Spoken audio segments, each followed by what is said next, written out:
le temps que on finalise tout ça. Merci, frère Olivier, le maître de la parole. Shalom à tous. Bonjour à tous les frères, à toutes les sœurs. Bon dimanche à tous. Nous allons commencer notre moment d'échange. Juste veiller sur nos micros. Juste veiller sur nos micros. Nous rendons gloire à Dieu pour ce moment qu'il nous donne. Mhm. Et nous te supplions, Père éternel, que tu nous donnes l'intelligence, la sagesse à nos dirigeants, à nos responsables, de pouvoir donner la réponse juste qui vient de toi. Glorifie ton Saint-Nom au milieu de ton assemblée, au nom de Jésus-Christ. Amen. Amen. Amen. Amen. Pasteur Didier, on avait la question du suicide depuis 3 semaines. Je Ah, ne sais pas si tu veux commencer par ça. le suicide.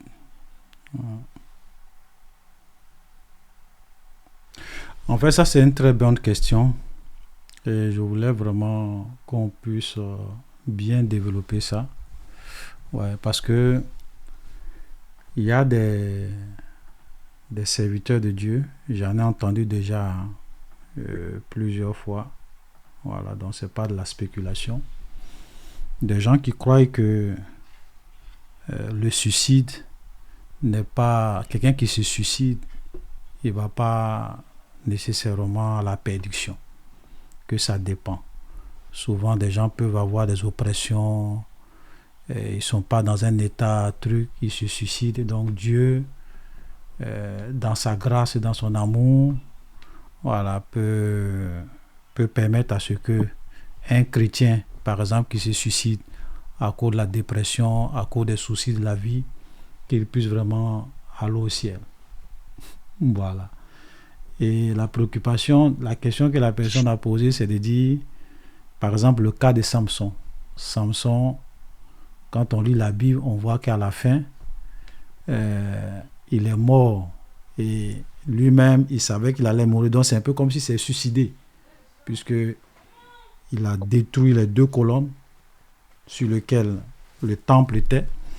Et tous les gens sont morts, lui-même il est mort. Donc, la mort de Samson, c'est un peu comme un suicide. Voilà. Pourtant, est-ce qu'on va dire que Samson est allé à l'enfer? Donc, est-ce que le suicide, il y a des cas de suicide où même si on est chrétien, qu'on se suicide, on peut aller au paradis. Dieu peut nous faire grâce dans son amour. Voilà. Parce qu'il comprend la situation qui nous a poussé à nous suicider. Voilà la question. Voilà. Donc nous allons y répondre, frère Galaté, frère Djedje, je ne sais pas si vous voulez commencer. C'est une bonne question, hein, une très très bonne question. On va répondre à ça aujourd'hui.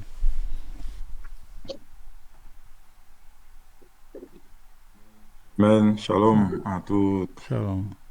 Shalom à tous. Shalom. Que Dieu vous bénisse abondamment. Shalom. Voilà, c'est une très belle question. Une question, je pense, à laquelle on a déjà apporté une réponse une fois ici, ou je ne sais pas où. Voilà. Mhm. Et déjà, euh, si, si on veut s'appuyer un peu sur ce que le frère Olivier a dit, voilà, par rapport à certains pasteurs qui trouvent que, bon, si quelqu'un est déprimé, quelqu'un traverse vraiment certaines situations et que, bon, pour lui, euh, la seule solution, c'est de se suicider. Et en le faisant, tu es en train de dire, dire à Dieu qu'il est incapable. Mhm.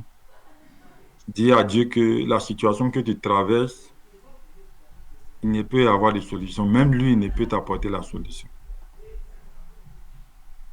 Voilà.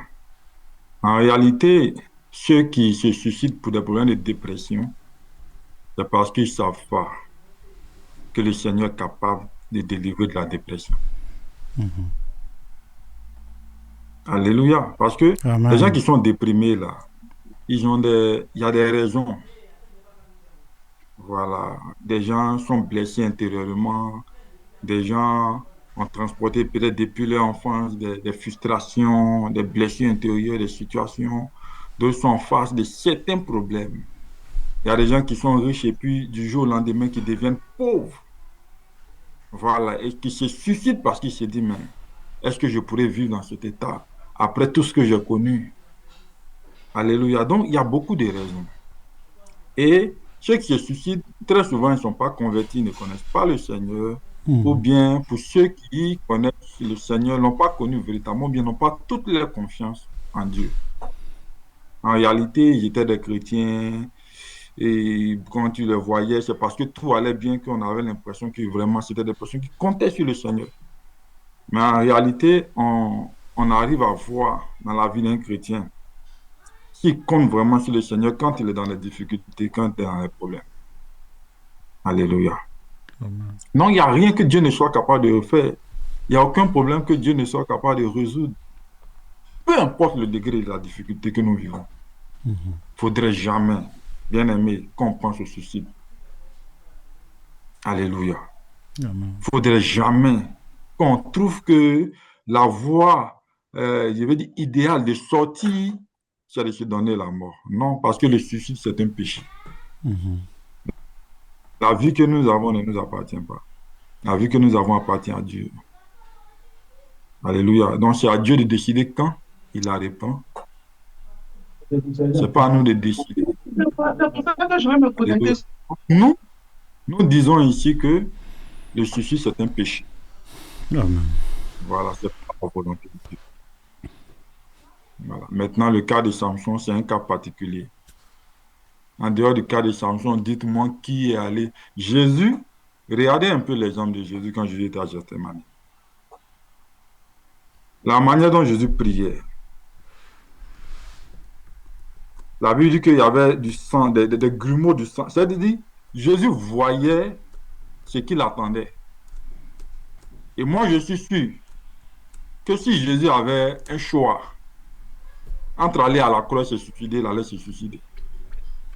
Parce que le suicide serait encore plus facile que ce qu'il a vécu à la croix. Mais Jésus est parti à la croix quand même. Alléluia. Pour dire que le suicide, c'est un péché, c'est condamné par Dieu et c'est pas quelque chose que l'on peut conseiller à un chrétien. Alléluia. Amen. Voilà, donc je pense que pour ne pas monopoliser la parole, Amen. Amen. Alléluia. Oui. Alors, Roger, à la suite de notre frère Guélaté, moi, je vais déjà donner la conclusion. Le suicide est un péché. Mhm. C'est clair.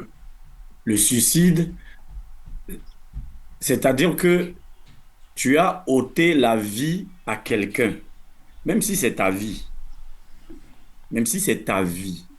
C'est vrai que c'est toi, c'est ta vie, mais tu as ôté la vie à quelqu'un, à une personne. Mhm. C'est-à-dire, tu t'es ôté toi-même la vie. Donc, tu es un assassin. Tu n'as pas le droit, quelles que soient les difficultés, quels que soient les soucis, tu n'as pas le droit de t'ôter la vie. Non, Que tu c'est sois clair. chrétien, que tu sois païen, chrétien encore c'est pire, tu n'as pas le droit de t'ôter la vie. Une fois que tu t'ôtes la vie,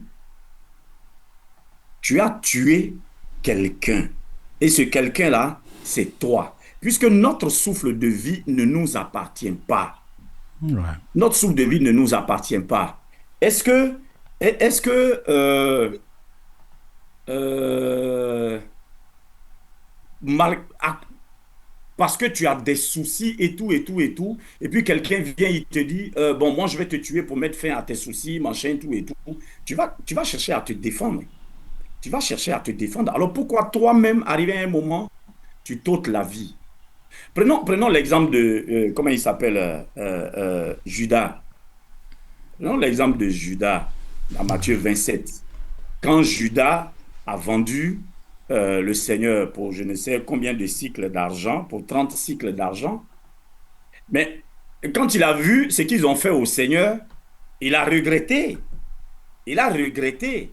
C'est vrai qu'il n'est pas, la Bible ne nous dit pas qu'il est allé devant le Seigneur pour dire je te demande pardon, tout et tout et tout, mais il est retourné aller voir ceux qu'il avait payés, les souverains sacrificateurs. Il est allé, il leur a jeté l'argent en face pour dire, je regrette ce que j'ai fait, je ne suis pas, vraiment, j'ai la conscience qui me gronde, je regrette ce que j'ai fait. Et la Bible dit qu'il allait se pendre.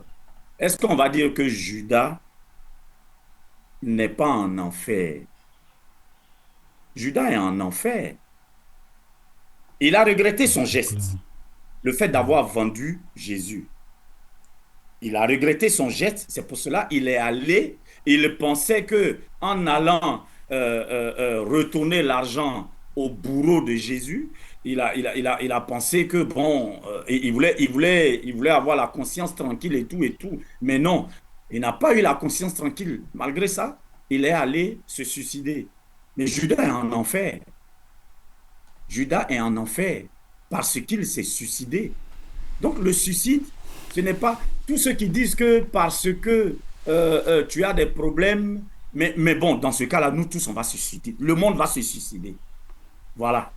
Si c'est à cause des soucis, si c'est à cause des problèmes, mon Dieu, le nombre de suicides, je pense que même les suicides seront supérieurs aux gens qui viennent tuer qui viennent tuer les gens directement. Si à cause des soucis, nous devons nous suicider, je pense que les maladies, le taux de mortalité pour les maladies serait bien plus bas que le taux comment on appelle, de mortalité dû au suicide.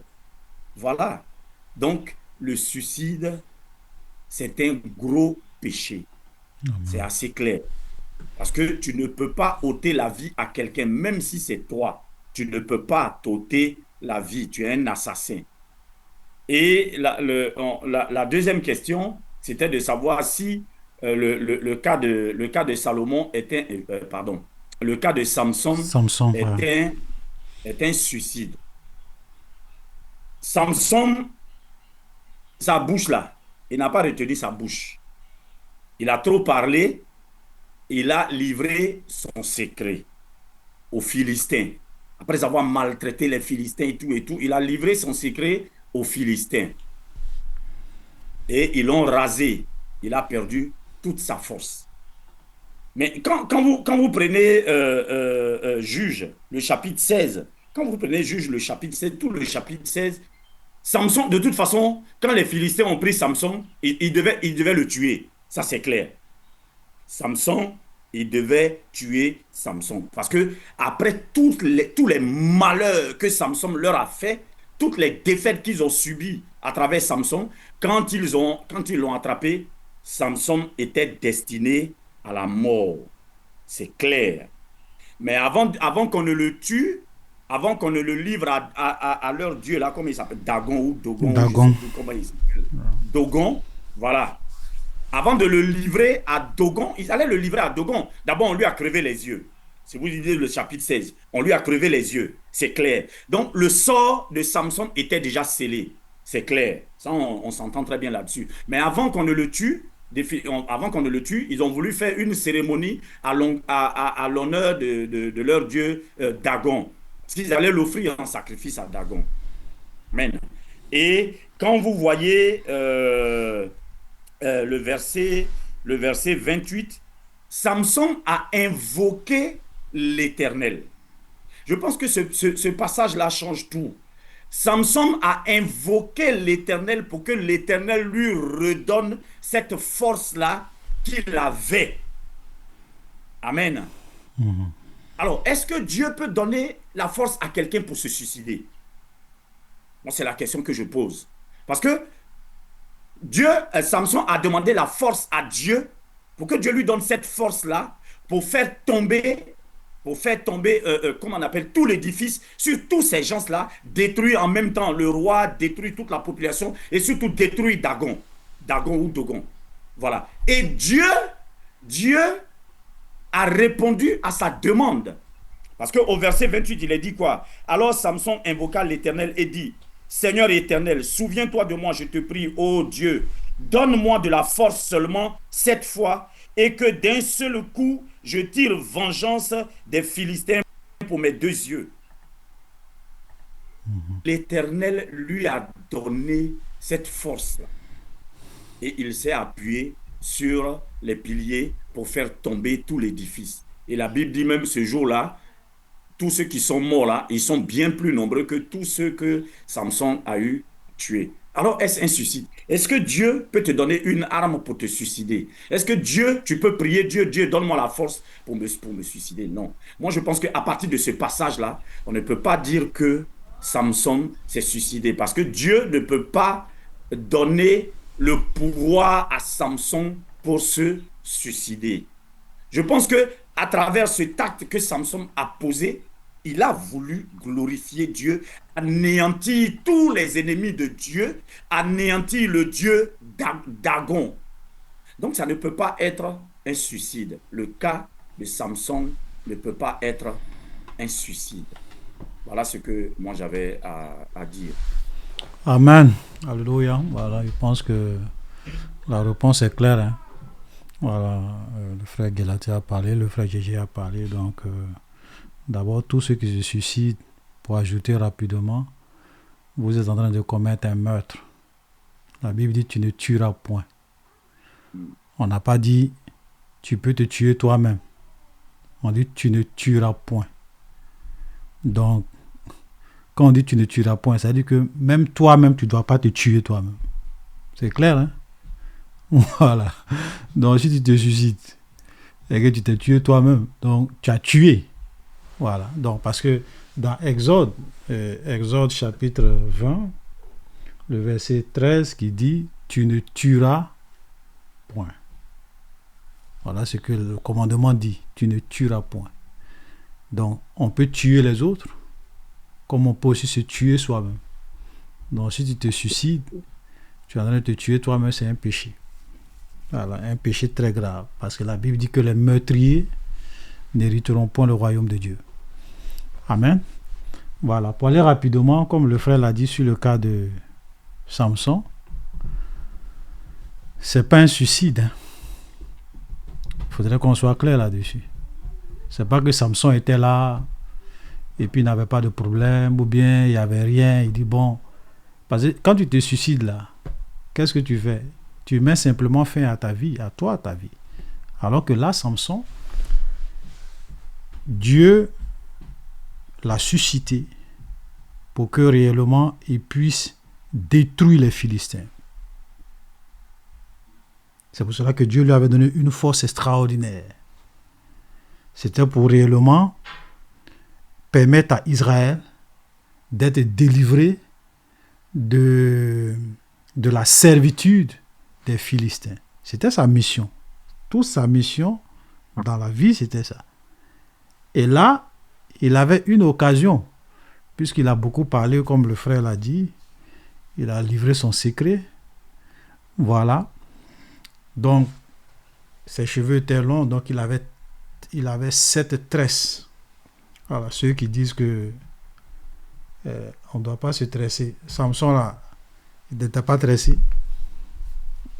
Voilà, mais quelqu'un qui a... Bon, c'est vrai quelqu'un dont depuis les nez, ses cheveux n'ont jamais été coupés. Donc, comment il fait? S'il ne tresse pas ses cheveux, il fait comment? Donc, ses cheveux vont traîner. Donc, il est obligé d'arriver à un moment donné de les tresser pour pouvoir contenir cette longueur de cheveux qu'il avait. Amen. Bon, ça, c'est une parenthèse. Mais ici, on voit que quand Samson livre son secret, on l'attrape, on l'emprisonne. On lui crève les yeux. Déjà, même, sa vie même était déjà hypothéquée. Les yeux crevés. Et là, regardez, même quand Samson était en prison, il ne s'est pas suicidé. Il ne s'est pas suicidé, il ne s'est pas tué, non. Là, il est dans un temple et il y avait des milliers de Philistins qui étaient venus pour se moquer de lui.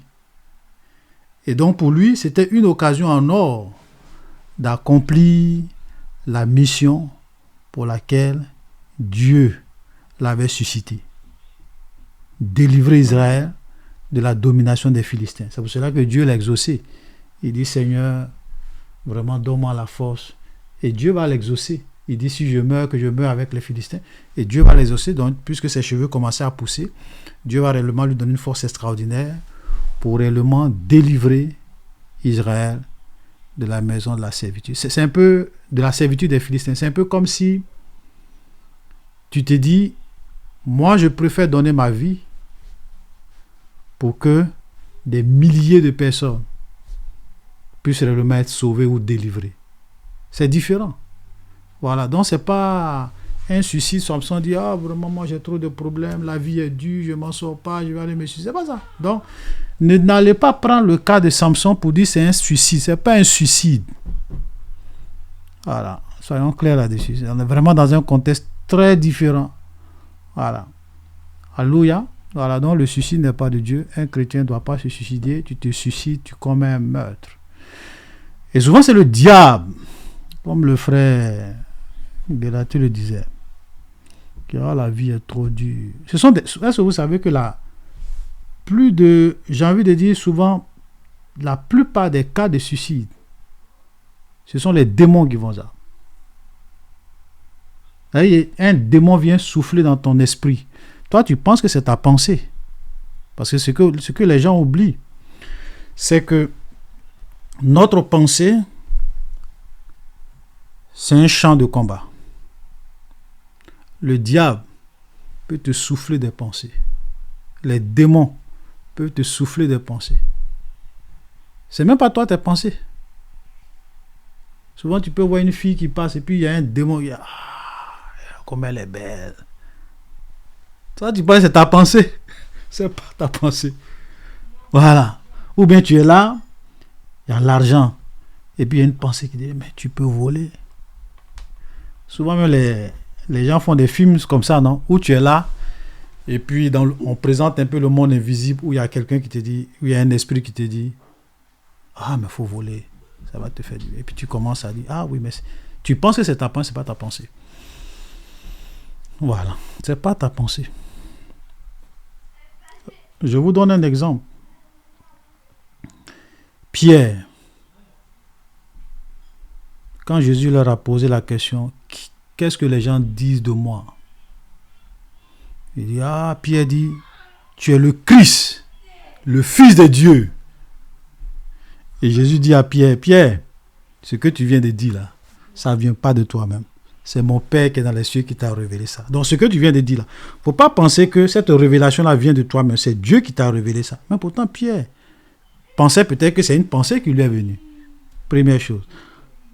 Après cela net, Jésus va leur dire, on s'en va à Jérusalem, le Fils de l'homme va mourir, je serai crucifié.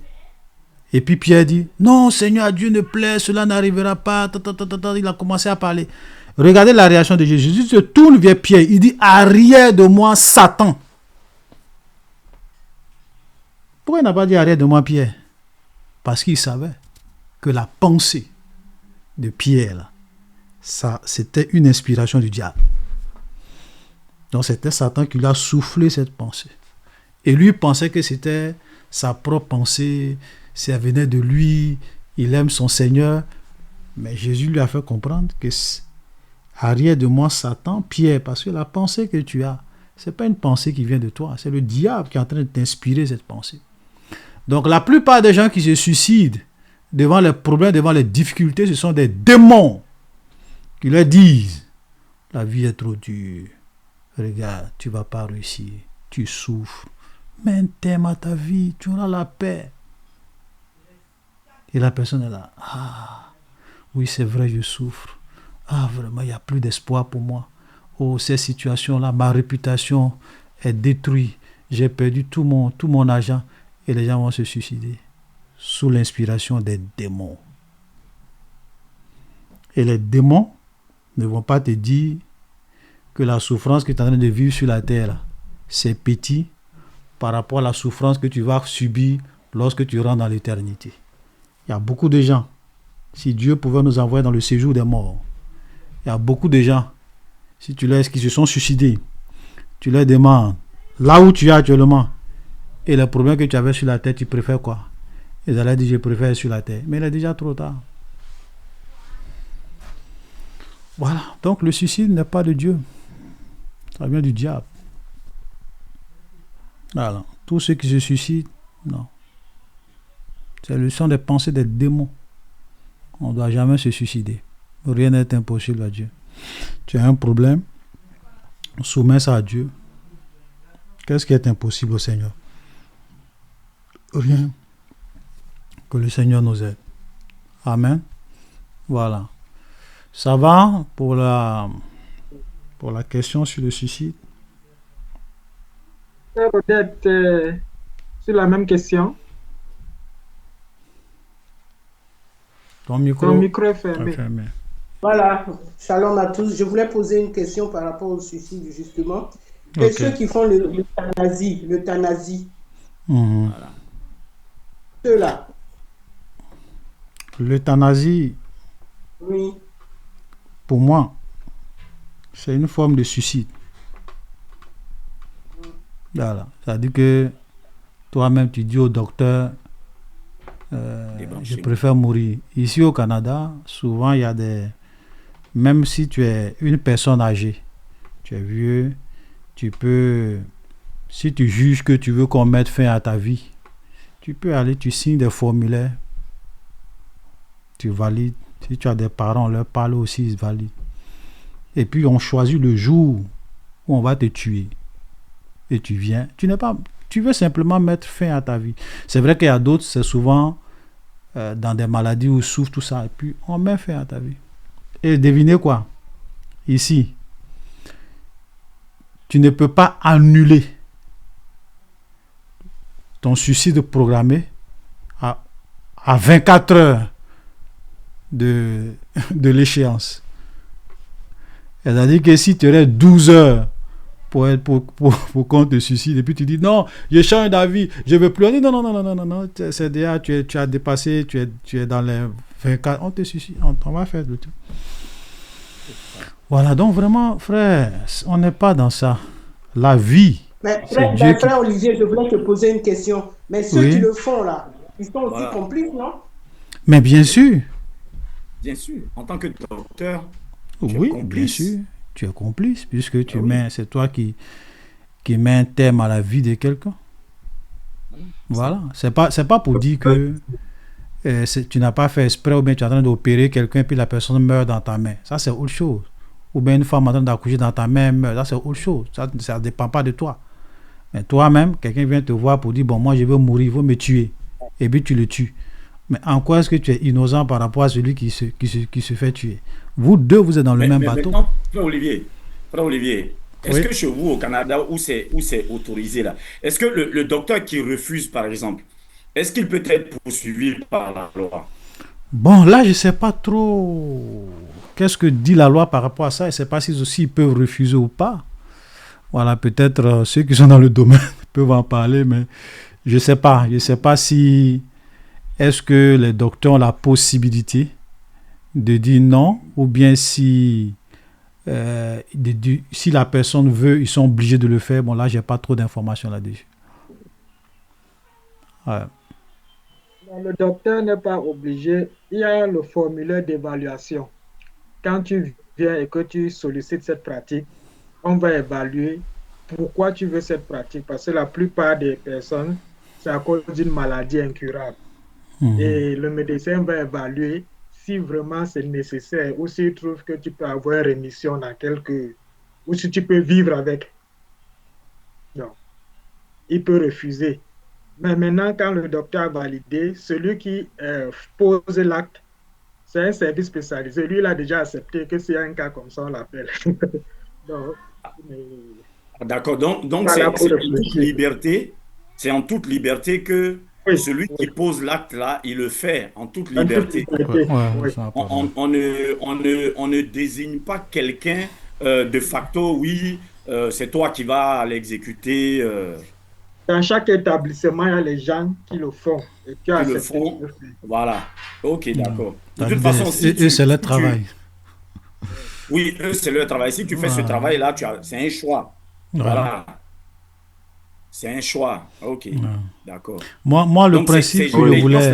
ces gens-là, ce sont des assassins. Ouais. Il faut qu'on soit clair. Voilà. Moi, le principe que moi je dirais, c'est que nous devons savoir que la vie, c'est Dieu qui la donne. La vie, c'est Dieu qui la reprend. Voilà. Ok? C'est comme ça. Ça, c'est le principe général. Voilà. Maintenant, si tu es un voleur, que tu t'en vas voler, bon, le policier peut te tuer. Hein. Voilà. Ça, c'est pas un Oui. péché. Non. Voilà. Donc, Amen. Voilà. Donc, Amen. c'est ça, l'euthanasie, tout ça.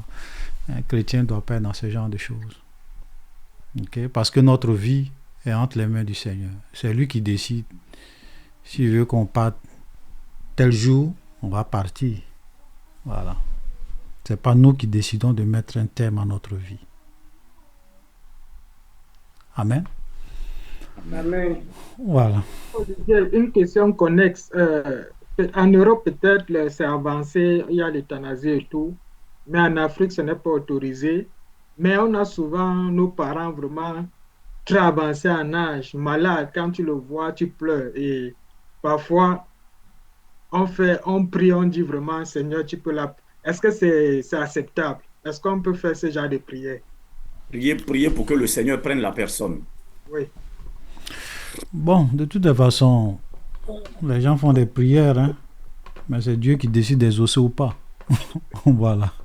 Donc, c'est vrai qu'on peut voir quelqu'un qui souffre. La personne elle-même, souvent même peut dire, Seigneur, vraiment, je pense que mon temps est arrivé, permets-moi de partir. Oui. Voilà. Voilà. Ça, moi, je voilà, suis c'est Dieu d'accord qui si c'est décide. la Mais personne elle-même. voilà. Mais je veux dire, c'est pas à nous de prier pour que Dieu prenne quelqu'un. C'est la personne. Si la personne elle-même peut prier le Seigneur pour dire, Seigneur, moi j'ai fait mon truc, prends-moi, Je suis voilà. fatigué, prends-moi. Ah, c'est Dieu qui décide. Hein. Voilà. Mais moi, je ne prierai pas pour que quelqu'un meure. Ouais. Ça, c'est clair. Moi non plus. Voilà. Non. Amen, amen, amen. Ma soeur Lady, tu peux ouvrir le micro et poser ta question.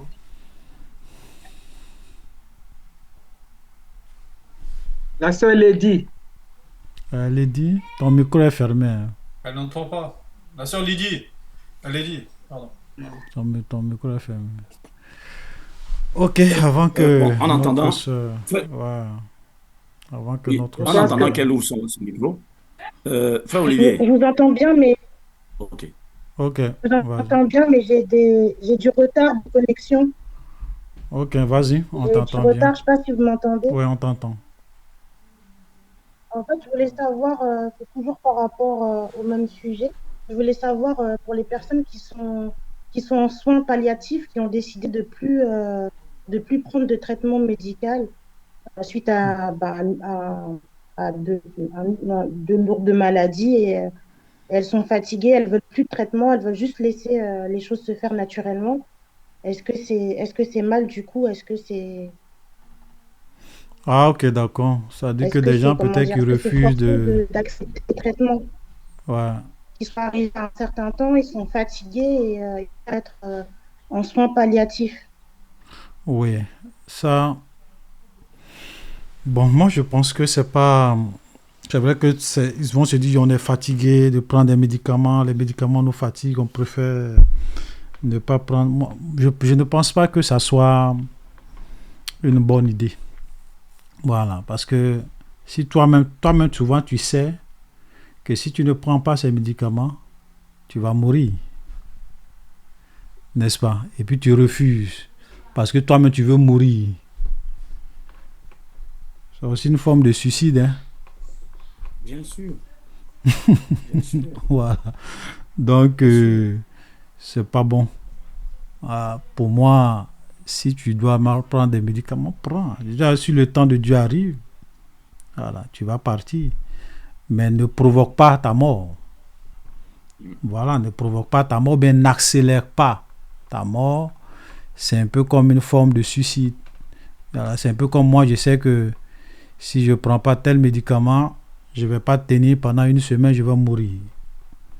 Et je dis, bon, je ne prends pas. Mais tu vas mourir. Voilà, c'est pas bon. Donc vraiment, c'est pas bon. Il y a, comme on appelle notre sœur et maman Marie-Joseph qui pose une question. Quel est le sort de ceux qui sont condamnés à mort et ceux qui les exécutent? Eh bien, d'abord, ceux qui sont condamnés à mort. Qu'est-ce que tu as fait pour être condamné à mort? Ça, c'est la première question. Si tu t'en vas voler, ou bien tu t'en vas... Vous savez, il y a des gens, eux-mêmes ils savent que dans le pays où je suis, il y a des types de crimes que si je commets, la peine prévue par la justice, c'est la mort. La peine de mort. Tu le sais. Et tu t'en vas commettre ces crimes. Maintenant, on t'attrape. On va devant le juge. Monsieur le juge, il a commis tel crime. Les avocats viennent, on parle. Et puis le juge dit, bon, en tout cas, c'est un meurtre prémédité avec aggravation. Ils ont les thèmes juridiques là. Je te condamne à mort. Mais le juge n'a fait qu'appliquer la loi. Il n'a rien fait de mal. Hein. Voilà. Quand vous lisez la Bible, là, vous avez vu l'histoire d'Akan à Jéricho. Qui se rappelle de ça? Amen. Vous vous rappelez? Akan. Dieu a dit, Jéricho là, vous devez vouer tout par interdit, vous ne devez rien prendre. C'est la loi. Et Akan, il est parti, il a pris des choses et il a caché ça, la convoitise. Donc, les gens ne savaient pas. Dieu lui savait. Donc, quand ils ont fini de conquérir Jéricho, ils sont allés attaquer un petit peuple qu'on appelle Haï. Ils ont parti. Le petit peuple là les a vaincu l'armée d'Israël qui est partie contre Haï. Et il y a eu même des morts. Josué lui-même ne comprenait pas. Il dit, ah mais qu'est-ce qui se passe? On vient de renverser, de détruire Jéricho. Les murailles de Jéricho sont tombées par la puissance de Dieu. Mais comment un petit peuple comme ça? Donc Josué allait se mettre devant Dieu du matin jusqu'au soir en train de demander, Seigneur, qu'est-ce qui se passe? Moi je ne comprends pas. Pourquoi? Et Dieu va dire à Josué, il y a un problème. Il y a quelqu'un qui a pris des choses dévouées par interdit. Mais quand Josué, ils ont mis la main sur la personne, ils l'ont tué. Ah, pour ne même pas que quelqu'un d'autre puisse un jour penser à faire de telles choses. Quand on dit ça, c'est voué par interdit, il ne faut même pas penser à les prendre. Oui, il y a des actes que tu poses, il y a des conséquences. Donc, quelqu'un qu'on exécute à mort, bon, si c'est un innocent, s'il est innocent, c'est pas bon. Voilà, un peu comme Jésus qui a été crucifié, les gens l'ont accusé à tort. Bon, ça, c'est un autre cas. Mais si vraiment tu as commis les crimes et qu'on te condamne à mort, mais tu le mérites. Même le juge même qui te condamne à mort, il ne fait rien de mal. Même les gens qui vont t'exécuter, les soldats qui vont te mettre au poteau, qui vont tirer sur toi, ils n'ont rien fait de mal. Ils sont en train de suivre des ordres. C'est la loi. Alléluia. Voilà, donc il y a des contextes, donc on ne va pas dire, bon, ceux qu'on exécute, ceux qui sont condamnés à mort, non. Tu as fait quoi pour être condamné à mort? De toute façon, on ne condamne pas les gens à mort comme ça. Amen. Et souvent, Oui, dans les pays où il y a la peine de mort, c'est pour que il y a certains types de crimes on ne veut pas que les gens commettent. Amen. Voilà. Oui, frère Olivier. Oui. Oui, mais dans ce cas-là, c'est vrai l'exemple que tu as donné pour Akan. Bon, on peut dire que ça c'était sous la loi. Oui. Ça c'était sous la loi, je veux comprendre. Ça c'était sous la loi. Mhm. Maintenant, sous la grâce, c'est vrai. Mais est-ce que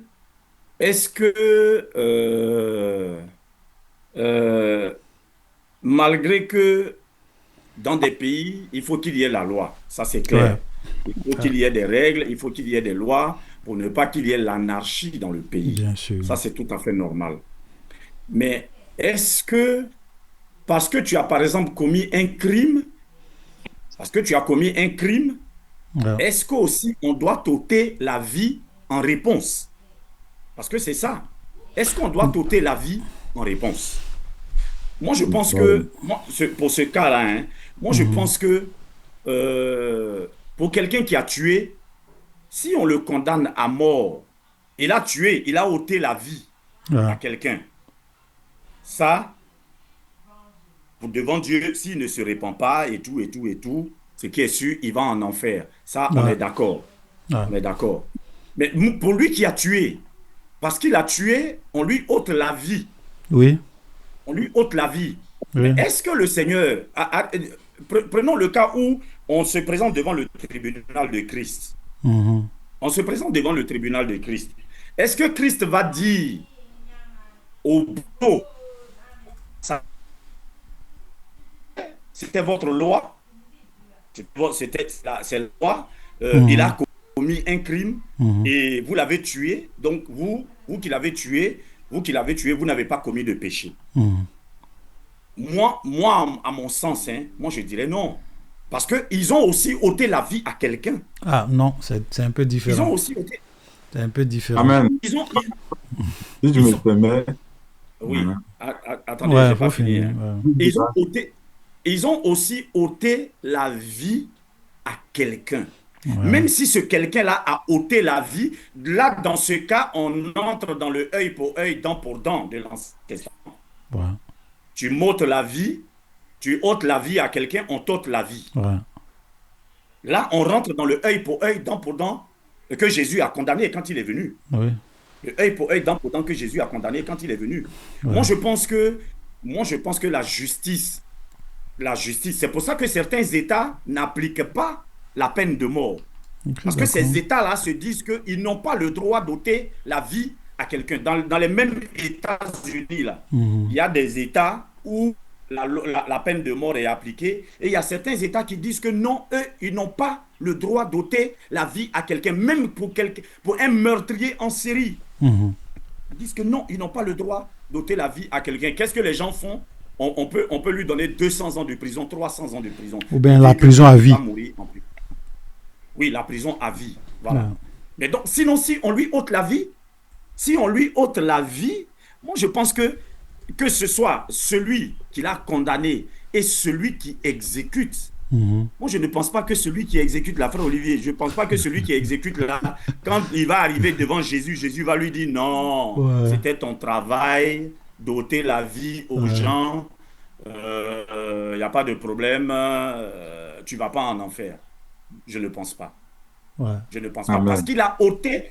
C'est le même cas que. Bon, on ne va pas dire que c'est le même cas que l'euthanasie, c'est vrai, parce que pour l'euthanasie, la personne n'a rien fait. Mais, Ouais. mais là, on applique là le œil pour œil, dent pour dent. Ouais. On applique là le œil pour dent, que le Seigneur Jésus a condamné. Mhm. Voilà. Et c'est pour ça, je le répète, c'est pour ça que dans certains États des États-Unis, eux, ils ont dit non, ils ne peuvent pas appliquer cette loi-là parce qu'ils n'ont pas le droit d'ôter la vie humaine. Ok. D'accord, frère Amen. Guélaté. Frère, si tu me permets. Ouais, Oui, oui. vas-y. Euh, Vraiment, c'est une belle préoccupation. Voilà, mais moi, ce que je dis, c'est quoi? C'est que nous sommes dans une société, très dédiée. Mhm. Et dans cette société, il y a toutes sortes de personnes. Oui. Il y a des psychopathes, il y a des malades mentaux, il y a toutes sortes de personnes. Souvent, quand les lois sont prises, frère, c'est en connaissance de cause. Mhm. Aujourd'hui, il y a dans certains pays ou bien dans certains endroits, si on annule cette loi-là, comment on appelle, des gens qui sont condamnés à mort par rapport à certains meurtres, frère, il y aura du désordre. Ouais. Voilà, il y aura du désordre. Frère Guélaté, Les gens vont je se te permets lever de te couper. pour demain Je te permets de tuer. te couper, s'il te plaît. Je te permets de te couper, Oui. s'il te plaît. Les pays où il y a la peine de mort, ça n'a rien réglé. Ça n'a rien réglé du tout. La peine de Tu mort n'a penses? rien réglé du tout. La peine de mort n'a rien réglé du tout. Prenons le cas des États-Unis. Prenons le cas des États-Unis. Les États où la peine de mort est appliquée, ça n'a rien réglé du tout. Voilà.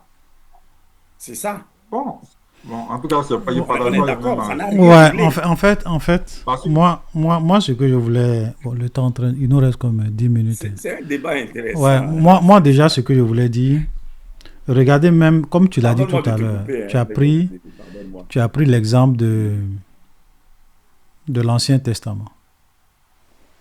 Ouais. Ok, tu as dit, dans l'Ancien Testament, on dit œil pour œil, dent pour dent, vie pour vie, blessure pour blessure, meurtrissure pour meurtrissure. Cette loi-là, c'est Dieu lui-même qui a donné ça. C'est même pas les hommes.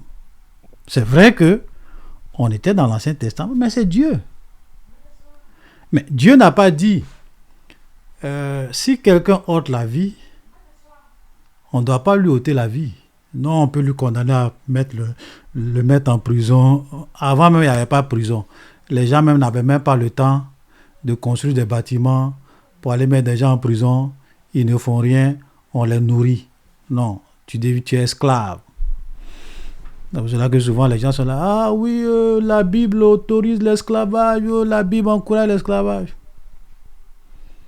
Bon, entre un esclave qui peut avoir une famille, qui est en liberté, qui peut aller au champ travailler, et puis quelqu'un qui est en prison, il ne sort pas, qu'est-ce qui est mieux? C'est-à-dire souvent, les gens, parce que souvent quand on parle de l'esclavage dans la Bible, ce n'est pas la traite négrière. C'est vraiment deux choses complètement différentes, dans des contextes complètement différents. Mais bon, je vais fermer cette parenthèse-là, ce n'est pas ça le sujet d'aujourd'hui. Dieu, dans l'Ancien Testament, te donne une loi qui est carrément pareille à la peine de mort d'aujourd'hui dans certains États. Tu tues un innocent, on t'attrape, on fait des enquêtes, on voit que c'était prémédité, tu as fait exprès, toi-même on te tue. Il n'y a pas de discussion sur ça. Mais pourquoi Dieu fait ça? Dieu fait ça, c'est vrai que dans la loi, parce que c'était aussi une manière d'amener les gens eux-mêmes à goûter ce qu'ils vont subir aux gens. Pour que les gens aient une certaine crainte, pour ne pas qu'il y ait certains crimes qui soient commis en Israël. Sinon, tu peux te lever un bon matin, dans ta colère, tu dis, bon, moi je vais aller tuer ce monsieur parce qu'il m'a fait telle chose, et je sais que si on m'a trop puni, c'est de me mettre en prison. Mais je vais vivre quand même. J'aurai tiré vengeance. Mais quand tu sais que ce que tu t'en vas faire, si on t'attrape, toi-même on va te tuer, en tout cas, tu vas réfléchir 2 fois avant de le faire. Tu vois? Donc, chaque État va s'organiser. C'est vrai que dans certains pays, aujourd'hui, les gens veulent vraiment éviter ça. Il y a des pays qui n'appliquent pas. Il y a d'autres pays qui ont adopté cette loi, qui ne l'appliquent pas. Mais les gens, les pays qui appliquent, bien les États qui appliquent ça, c'est vraiment pour envoyer un message fort. Parce que ce n'est pas n'importe quel crime quand même qu'on condamne à mort. Okay? Ce sont certains types de crimes qu'on juge vraiment graves, des atrocités. C'est une manière aussi pour eux de décourager les gens. C'est pas des innocents qu'on tue. Parce que tuer un innocent, c'est différent. Ok? Mais là, c'est quelqu'un qui est coupable. Et la peine est vraiment sévère pour éviter que les gens le fassent. Donc, je ne pense pas que dans ce cadre-là, ça soit vraiment un meurtre. Voilà. Ou bien ça soit vraiment mauvais en tant que tel. Voilà. Parce que chaque État va s'organiser pour éviter un certain nombre de choses. Il y a quelqu'un qui a mis un passage dans Romains chapitre 13. Romains 13, 4. Voilà, Romains 13, le verset 4. Le rôle du juge. Regardez, je peux même commencer à lire à partir du verset 1. Que toute personne soit soumise aux autorités supérieures, car il n'y a point d'autorité qui ne vienne de Dieu, et les autorités qui existent ont été instituées de Dieu. C'est pourquoi celui qui s'oppose à l'autorité résiste à l'ordre que Dieu a établi, et ceux qui résistent attireront une condamnation sur eux. Une condamnation. Ce n'est pas pour une bonne action. C'est pour une mauvaise action, que les magistrats sont à redouter. Veux-tu ne pas craindre l'autorité, fais le bien et tu auras son approbation. Le magistrat est serviteur de Dieu pour ton bien, mais si tu fais le mal, crains, car ce n'est pas en vain qu'il porte l'épée. étant serviteur de Dieu pour exercer la vengeance et pour punir celui qui fait le mal. Voilà. Donc, pour moi, ce passage-là répond amplement à la question. Parce qu'on te dit, si tu fais le mal, il faut craindre. Parce que ce n'est pas en vain qu'il porte l'épée. Donc, tu tues quelqu'un, mais il faut craindre. Parce que la conséquence est que si tu es dans un pays où il y a la peine de mort, toi aussi on peut t'attraper, on va te tuer. Donc, ça suscite une certaine crainte. Ça maintient de l'ordre. Ça fait qu'il y a des types de crimes, même s'il y a des gens quand même qui vont le faire. Et puis regardez, toi-même, tu sais que ce que tu t'en vas faire là, si on t'attrape, c'est la peine de mort. Mais tu t'en vas faire quand même.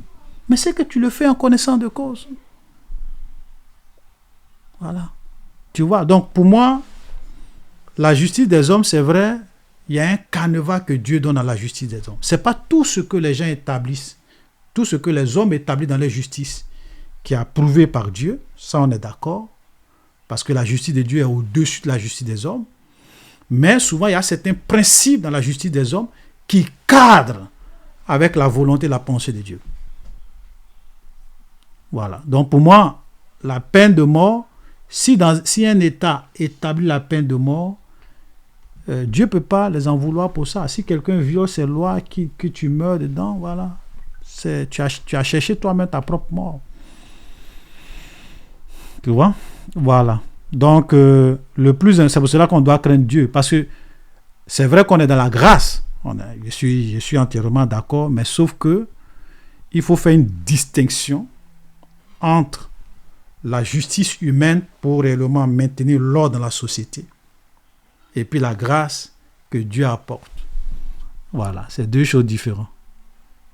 Amen. Voilà. Par exemple, Jésus lui dit, il dit, aimez vos ennemis.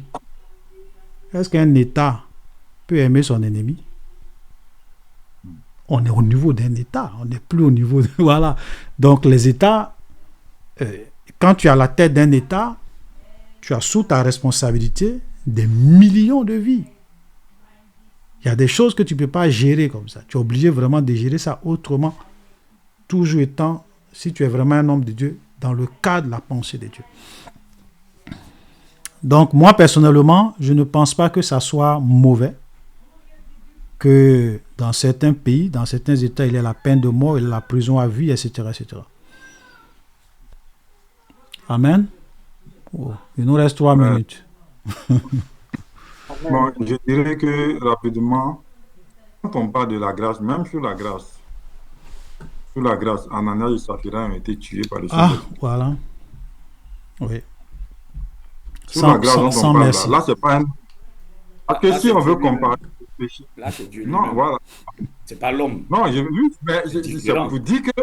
Là, c'est Dieu lui-même. Voilà, c'est vous dire que... Oui, je viens. En fait, sur la loi, je veux dire que Dieu mandatait des gens à appliquer ce que lui, il leur ordonnait. Dans le cas d'Acan, quand il pêche, il meurt. Quand on est sous la grâce, c'est Dieu qui applique maintenant sa justice, c'est pas l'homme. Ouais. Et sous la grâce, Ananias et Saphira sont morts. Alléluia. Donc, pour dire que souvent, c'est vrai, quand on écoute ta pensée, vraiment pour un bon chrétien, on se dit, mais oui, mais comment est-ce que, voilà, quelqu'un qui a tué aussi, on doit lui rendre le coup en le tuant. Voilà, mais frère, souvent, c'est là aussi qu'on voit que Dieu est équilibré, il gère les situations, je veux dire, cas par cas. Ouais. Tu vois un peu. Et c'est comme ça aussi, souvent, nous poussés par l'esprit aussi, même dans l'église, il y a certaines résolutions que les hommes ont prises, qui ne sont pas forcément dans la Bible, mais par rapport à certaines situations, Dieu leur a donné l'intelligence, la sagesse. Ouais. Voilà. Et dans certaines églises, vous allez voir que dans l'organisation, on peut décider de certaines choses qui ne sont pas forcément dans la Bible. Mais quand on regarde la société dans laquelle on se trouve, on se dit, bon, si on agit comme ça, dès le moment où ça ne va pas contre la parole de Dieu, on va faire avec pour le bien du peuple, pour le bien des gens. Ouais. Voilà, donc vraiment, c'est ce que je voulais ajouter. Ouais, et puis une dernière chose, avant qu'on prenne une dernière question, la dernière question du frère John. Nous devons savoir aussi que la gestion d'un État est vraiment différente. La gestion, ça dit que quand tu as la tête d'un État, la manière souvent de gérer les choses, c'est il y a des réalités qui sont vraiment différentes d'individu à individu.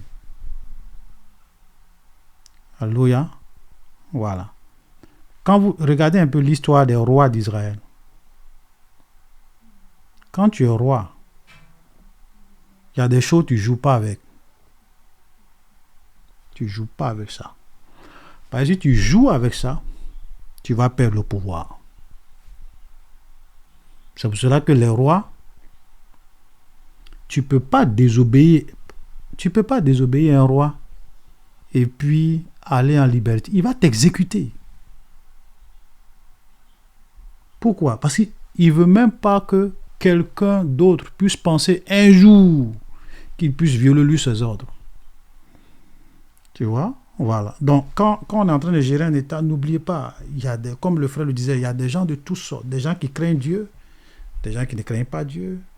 Il y a toutes sortes de personnes. Donc, souvent, tu es obligé de mettre en place des lois pour que la vie soit paisible dans l'État et qu'il y ait un cadre où tout le monde est obligé de suivre pour réellement maintenir l'ordre, la calmie et la paix. Il y a des domaines où il n'y a même pas de sentiments. Alléluia. Voilà. Que le Seigneur nous aide à comprendre ces choses. Mais malheureusement, il y a eu beaucoup de crimes Oui, d'innocents. oui, Il y bien a eu sûr. beaucoup d'erreurs judiciaires. Oui, bien sûr. Maintenant, pour les erreurs judiciaires, qu'est-ce qu'on fait? Bon, pour les erreurs judiciaires, dans tout ce que il y en les a eu hommes font, c'est vrai que dans la société des hommes, il y a beaucoup d'intrigues parce que tout le monde ne craint pas Dieu. Il y a des malhonnêtes, il y a des gens qui veulent faire du mal à des innocents, tout ça. Voilà. Donc ça, Dieu voit tout ça. C'est pour cela que Dieu un jour va juger le monde. Dieu va juger le monde. Parce que Dieu est conscient que la justice des hommes est faillible. Souvent même les hommes les plus puissants, les grands criminels, ne sont pas inquiétés par la justice des hommes. Ils ne sont pas inquiétés parce qu'ils sont pratiquement intouchables. Ok? Mais ceux-là, Dieu va les juger un jour parce que lui, sa justice est plus juste et plus précise. Si tu as échappé à la justice des hommes, la justice de Dieu, tu ne vas pas vraiment échapper à ça. Et comme dans tout ce qui est humain, on peut faire des erreurs, il peut y avoir de la méchanceté, donc souvent des innocents peuvent en pâtir. Voilà, ça c'est inhérent à l'existence humaine. J'ai même entendu des histoires aux États-Unis où il y a des gens qui avaient été condamnés. C'est après 35 ans qu'on a vu qu'ils étaient innocents et on les a libérés. Mais le gars, il a perdu 35 ans de sa vie en prison. Classe. Dernière question. Puis on va s'arrêter là. Il a déjà... Amen. Voilà. Frère John, tu peux donner ta question. Oui, shalom à tous. Oui, moi, excusez-moi, ce n'est pas une question. J'ai 2 points à relever concernant la première question sur le suicide Oui. et sur cette question qu'on vient d'entamer. Sur cette question qu'on vient d'entamer, je voulais savoir où est-ce que vous placez la repentance. Vous venez de donner l'exemple tout à l'heure, parce que la personne qui a tué, il est resté en prison 35 ans. On ne l'a pas tué, on a prouvé qu'il était innocent. Yeah. Si on l'avait tué dans les années qui suivent, donc on aurait tué un innocent. Donc, dans les pays où la peine de mort n'est pas appliquée, ça permet à ces gens-là de se repentir et que la vérité soit vraiment faite. Donc, quelqu'un qui tue et qu'en 2 ans ou en 3 mois, on l'exécute, ben, il n'y a pas d'intérêt. Sur l'autre question, vous avez dit celui qui ne prend pas ses médicaments et qui meurt commet un suicide. Mais je dis c'est comme un suicide. Aussi, comme un suicide. Ce n'est pas parce que je dis Seigneur, parce que je prends mon médicament qui me permet de me maintenir en vie. Pour savoir que le Seigneur m'a vraiment guéri, il faut que j'arrête le médicament pour que la gloire soit donnée au Seigneur, pas au médicament. Donc, celui qui est malade, et parfois, il dit j'arrête le médicament. Mais ce n'est pas parce qu'il décède qu'il commet un suicide. Non, là c'est différent. Ce que tu évoques là. Mais tu voilà, sais. donc c'est pour ça que quand vous avez voilà. je voulais vraiment préciser. Tu fais même bien de soulever cette question-là. Des gens souvent qui disent Dieu m'a guéri, je ne prends plus mes médicaments. Il faut faire très attention à ça. Moi, j'ai suivi des documentaires, frère. Quand tu vois, ça fait pitié. Aux États-Unis. Je ne vais pas dire le nom de ces trucs-là. Des gens qui organisent des croisades d'évangélisation, des gens viennent atteints souvent de cancers, de beaucoup de maladies compliquées. Et les gens disent, le Saint-Esprit t'a guéri.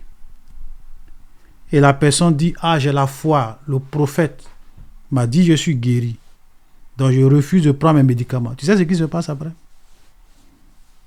Quelques mois après, on les retrouve morts. Pourquoi? Parce qu'ils ont refusé de prendre les médicaments. Parce qu'en réalité, il n'a pas été guéri. Et il voulait exercer sa foi, il est mort. Vous savez, Dieu, moi j'ai dit, si Dieu te guérit là, ça ne te coûte rien d'aller faire des examens pour qu'on confirme que Dieu t'a réellement guéri avant que tu arrêtes de prendre tes médicaments. N'est-ce pas? Hein? Même quand Jésus souvent, il guérissait les gens de la lèpre. Qu'est-ce qu'il disait? Allez-y vous montrer aux sacrificateurs pour que cela leur serve de témoignage. Pourquoi? Parce que quand vous lisez la loi de Moïse, quand tu es lépreux et que tu dis que tu as été guéri de la lèpre, il y avait une série de choses que les gens devraient faire pour vérifier, pour dire que, souvent, ils vont d'abord prendre 7 jours. Ils vont observer. Après, ils vont te donner encore, je ne me rappelle pas très bien de la procédure, ils vont te donner encore 7 autres jours. Tu reviens. Et si le sacrificateur constate que peut-être la lèpre, il te dit, vraiment, tu es définitivement guéri. Tout ça, c'est dit dans l'Ancien Testament. Pourquoi Dieu le fait? Pourquoi Dieu ne dit pas, non, parce que Dieu, il est sage. Pour éviter ce genre de choses que je viens d'expliquer. Si quelqu'un te dit, ou bien si toi-même tu as la conviction que Dieu t'a guéri, ok, Seigneur, tu sais que tu m'as guéri, gloire à ton nom, je bénis ton nom, que ton nom soit béni. Mais tu attends 2-3 jours, tu vas à l'hôpital, on te fait des examens. Si Dieu t'a vraiment guéri là, on va dire, madame, ta maladie est partie. Il y a des gens qui avaient le VIH, non? Dieu a opéré des miracles, ils sont à l'hôpital, on dit ça a disparu. Donc, soyons vraiment sages, ok, pour ne pas réellement mourir inutilement. Il y a des gens qui meurent par manque de sagesse. Soyons vraiment prudents. Voilà, ça, je profite de ce que tu dis là pour vraiment poser cette question. Voilà. Donc, quelqu'un qui arrête de prendre ses médicaments, si le Seigneur t'a guéri, va faire des examens, fais tout ce qu'il faut, tu as été guéri.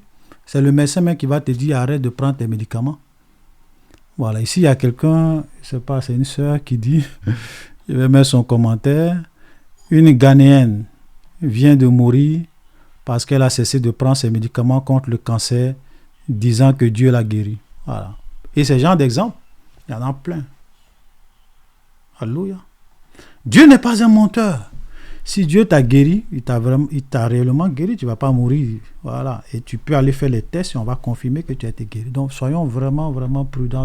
J'insiste là-dessus parce que beaucoup de gens sont morts comme ça. Et eux, pour eux, ils pensaient que c'était la foi. Ce n'est pas ça la foi. Amen. Ce n'est pas ça la foi. La foi est basée sur ce qui vient de Dieu. La Bible dit que la foi vient de ce qu'on entend, et ce qu'on entend vient de la parole de Christ. Voilà. Si le Christ dit, mon fils, tu as été guéri, le Christ a parlé. Je vais voir le médecin. J'ai dit, médecin, moi, Jésus m'a guéri. Il faut refaire tes tests. Il refait ses tests. Il dit, vraiment, nous-mêmes, on ne comprend pas. La maladie a disparu. C'est Jésus qui m'a guéri. Gloire à son nom. Je peux arrêter de prendre mes médicaments. Oui, docteur. Oui, mon frère, tu peux arrêter de prendre tes médicaments. Et toute la gloire revient au Seigneur. N'allez pas écouter ces faux prophètes qui viennent faire des mises en scène. Ah, j'ai été guéri. Mon fils, arrête de prendre tes médicaments par la foi. Tu vas mourir. Si Dieu t'a pas guéri. Aussi simple que ça. Amen. Voilà. Donc ça, vraiment, c'est vraiment différent. Ça, c'est même pas bon. Voilà. Maintenant, si toi-même, tu es malade, tu sais que si tu ne prends pas tes médicaments, 2 jours, 3 jours, non, laisse le médecin te dire ne prends pas tes médicaments parce que tu as été guéri. Il ne faut pas toi-même aller faire des choses qui vont te causer des problèmes. Amen. Voilà. Maintenant, la première réponse que tu avais évoquée, quand tu disais que dans certains pays, on condamne les gens ont le temps de se repentir, tout. Donc, le monsieur peut-être qui a été condamné à 35 ans. C'est vrai, je ne dis pas non, mais je suis sûr, et ça, on peut le voir, c'est que la plupart des crimes dont on condamne des gens à mort, je pourrais dire, dans 99% des cas, ce n'est pas des innocents. Parce qu'on ne condamne pas à mort les gens comme ça. Les gens font des enquêtes, ça dit que la preuve est souvent telle que on ne peut pas nier.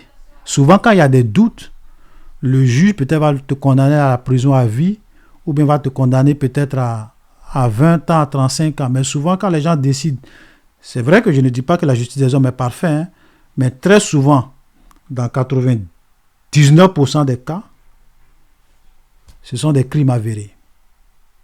Il n'y a pas de discussion là-dessus. Voilà. Le monsieur dont je disais qui a fait 35 ans en prison, c'était pas un cas de peine de mort. Hein. Voilà. Puisqu'aux États-Unis, on peut même te condamner à 120 ans de prison. Voilà, tu es là-bas. Voilà, ça veut dire que même là, tu vois que même la peine de mort, c'est pas comme ça. On ne décide pas ça comme ça. Voilà. Excusez-moi, frère Olivier. Vous Oui. êtes en train de dire donc que la repentance, Oui. ce n'est que pour des petits péchés.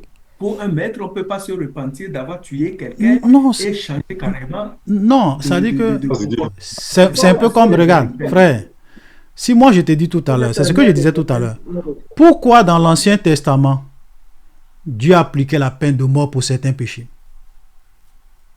Mais ça, c'est l'Ancien Testament. Jésus, qu'est-ce qu'il a dit?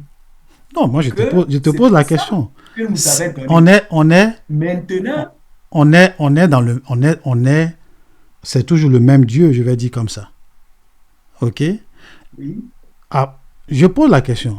Parce que ce que tu es en train de dire là, c'est un peu comme si tu es en train de me dire, le fait même que Dieu n'ait pas permis aux gens dans l'Ancien Testament de se repentir et qu'il appliquait la peine de mort pour certains péchés, c'était pas juste. Même si c'était dans l'Ancien Testament. Est-ce que c'était juste ou même c'était pas juste? C'est la parole qui nous dit oui. que Dieu est un pédagogue. Oui. Il a amené le monde par rapport à la loi pour nous enseigner. Oui. Donc, pour nous montrer que voilà nos comportements, voilà ce qu'il pouvait instaurer et que ça n'était pas bien. Oui. C'est pour ça que Christ est venu et Christ nous amène à comprendre que ça c'était la loi. Oui. Que maintenant, il dit ce qu'on vous a dit, c'est plus ça. Moi, je vous dis que priez pour vos ennemis. Ok, frère. Frère Jojo, je t'ai compris. Hein? Si quelqu'un te demande de faire 1000 avec lui, fais 10 000 avec lui. Oui, frère John. Frère John. Voilà. Oui. Ce que tu oublies, et ça, c'est l'une des mélanges que nous faisons souvent. Les États ne sont pas des chrétiens. Les pays là, un pays, c'est pas des pays chrétiens. Les frères de Dieu dit, il y a des pays oui. Quand tu tues, c'est la prison à vie. Et je suppose que dans le milieu pastoral mondial, il y a des pasteurs qui ont été des assassins, des criminels, qui aujourd'hui sont des hommes de Dieu. On va en trouver si on cherche. Oui. Il y en a aujourd'hui des pasteurs qui vont donner des témoignages. Oui, j'étais un bandit, j'ai assassiné, j'ai tué en prison. Dieu m'a visité, je me suis repenti. Aujourd'hui, j'ai la Bible et je sillonne le monde pour prêcher la parole de Dieu. D'accord. Si donc, frère John, moi je te pose une question. Excusez-nous, hein, on va terminer. Donc, est-ce que ce que tu es en train de dire là, si moi je vais dans ton sens, je dis bon, on a des pasteurs aujourd'hui qui étaient des criminels, d'autres qui ont violé même des enfants, qui ont fait des crimes, et on ne les a pas arrêtés. Ils ne sont pas en prison, parce que si on les avait arrêtés, et qu'on les avait condamnés à 20 ans, 30 ans, 100 ans de prison. Non, frère Olivier, il y a des gens qui ont été arrêtés. Non, j'arrive. Non. Je prends les cas les plus extrêmes. Parce qu'il prend un exemple simple. Il dit que, puisque Dieu a permis aux gens le temps de se repentir, il y a des hommes de Dieu. En prison. Voilà. Il y a des hommes de Dieu qui étaient des criminels, qui ont fait de mauvaises choses, qui ont fait de ceci, cela. Ok. Et comme on les a mis en prison, peut-être, comme tu le dis, peut-être, disons, 20 ans. Il y a d'autres, mais on ne les a pas mis en prison. C'est ce cas-là que moi, je prenais tout à l'heure. Et on ne les a pas mis en prison. Après, ils viennent rendre leur témoignage pour dire, ah, moi, j'ai été un voleur. Moi, j'ai braqué des banques. On ne m'a pas arrêté. Mais un jour, j'étais là, par la grâce de Dieu, quelqu'un est venu m'annoncer l'évangile, je me suis converti. Et il y a certains mecs qui sont pasteurs aujourd'hui. Voilà, parce que Dieu leur a donné, Dieu leur a fait grâce de le rencontrer, de se repentir. Ils n'ont pas été condamnés à mort, ou bien même il y a d'autres, mais ils n'ont pas été condamnés à vie en prison. Ok, donc ils ont eu l'occasion d'accepter Jésus et réellement aujourd'hui de devenir des vrais enfants de Dieu. Ce que ça pose comme interrogation, est-ce que cela veut dire que le fait qu'on arrête même des gens qui ont commis des crimes, qu'on les met en prison, il y a d'autres même qui meurent en prison, qui n'ont même pas l'opportunité même peut-être même d'aller dans une église pour se convertir. Même il y a d'autres même qui ont commis des crimes, on ne les a jamais arrêtés. Est-ce que c'est bien qu'on ne les ait jamais arrêtés? Première des choses, pour ceux qui ont eu le temps de se reconduire, étant en liberté. Maintenant, ceux qui étaient en prison, peut-être qu'on ne les a pas tués, on les a condamnés à 20 ans de prison. Est-ce que c'est bien que ça soit ainsi? Au lieu qu'on les condamne à mort, on leur dit, bon, toi, on te donne là, comment ils ont le temps de se repentir en prison? Est-ce que c'est bon? Voilà, c'est la question que le frère fait. C'est-à-dire que le frère lui dit, on pouvait au moins les mettre en prison, leur donner 30 ans, 40 ans, 120 ans. Là, au moins, étant là-bas, ils pouvaient peut-être, ils ont le temps de se repentir. Maintenant, est-ce que c'est tous ceux qu'on met en prison là qui se repentent? Non, frère Olivier, ce que le frère John veut dire, il veut simplement dire que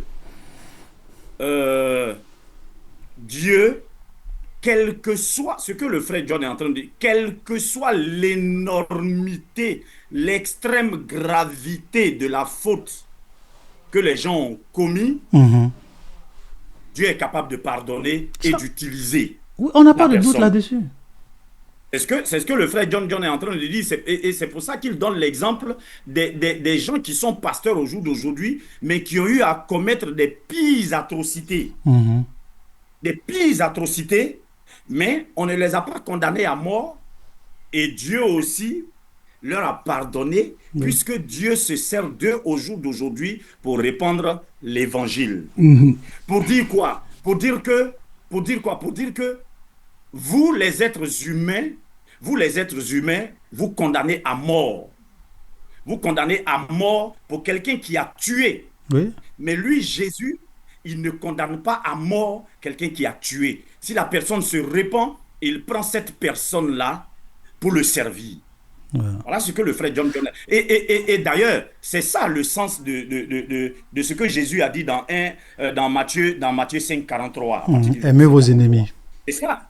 Voilà. C'est ça. Et c'est sur ça que le frère John vient pour dire que la justice humaine, vous condamnez un assassin, il n'y a pas de souci. Mais lui, Jésus, il est capable de prendre quelqu'un qui a commis les pires atrocités pour sa gloire.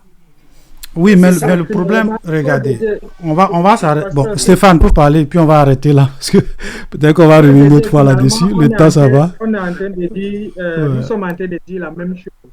On a dès le départ, dit qu'on doit distinguer la justice des hommes de la justice de Dieu. Et que la justice des hommes peut même être imparfaite. Mais tant que nous sommes soumis à un État, on doit respecter les règles de l'État. Ce n'est pas parce que les hommes t'ont condamné à mort que Dieu ne va pas te pardonner, non. Et ne faisons pas comme si la condamnation à mort, c'est le lendemain du jour où tu as commis ton crime. Ce n'est pas que tu as tué aujourd'hui, quand on te condamne à mort demain, on te tue demain. Il y a un temps des enquêtes, il y a un temps pour tout.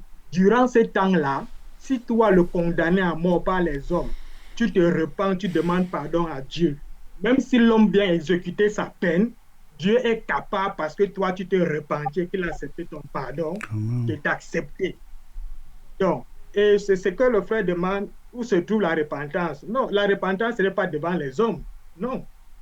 Amen. La repentance, c'est devant Dieu. Amen. Ce n'est pas devant les hommes. Les hommes ont donné qu'ils soient parfaits ou imparfaits.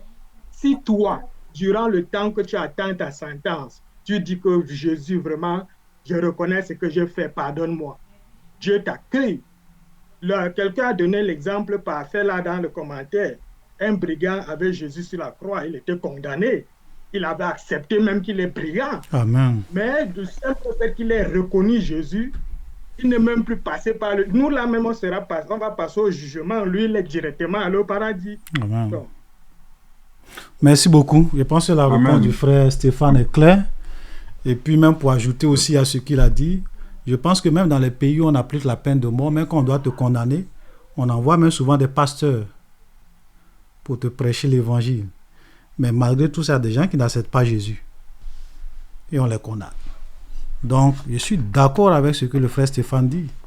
C'est-à-dire que la repentance, c'est devant Dieu. Voilà. Si tu ne veux pas te repentir, tu ne vas pas te repentir. Si tu veux te repentir, tu vas te repentir. L'exemple qu'il a pris du brigand à la croix, elle est parfaite. Alléluia. Voilà, nous allons nous arrêter là. Waouh, on a pris beaucoup de temps. Désolé. Mais c'est tout ça aussi, hein. Le pré-culte, la communion fraternelle, c'est édifiant. On apprend beaucoup de choses, on échange, on a différents points de vue. Ça nous permet d'aussi comprendre un certain nombre de choses. Et nous bénissons le Seigneur pour ces beaux moments. Voilà, que toute la gloire lui revienne. Alléluia. Voilà, désolé, on a un peu débordé. Voilà, ça a été un précu spécial, on a fait beaucoup de temps. Voilà. Donc nous allons nous arrêter là. Si vous avez des questions, des préoccupations, voilà, des grâces, gardez ça. On pourra revenir là-dessus au préculte prochain. Voilà, par la grâce du Seigneur. Amen. Donc nous allons passer à notre culte.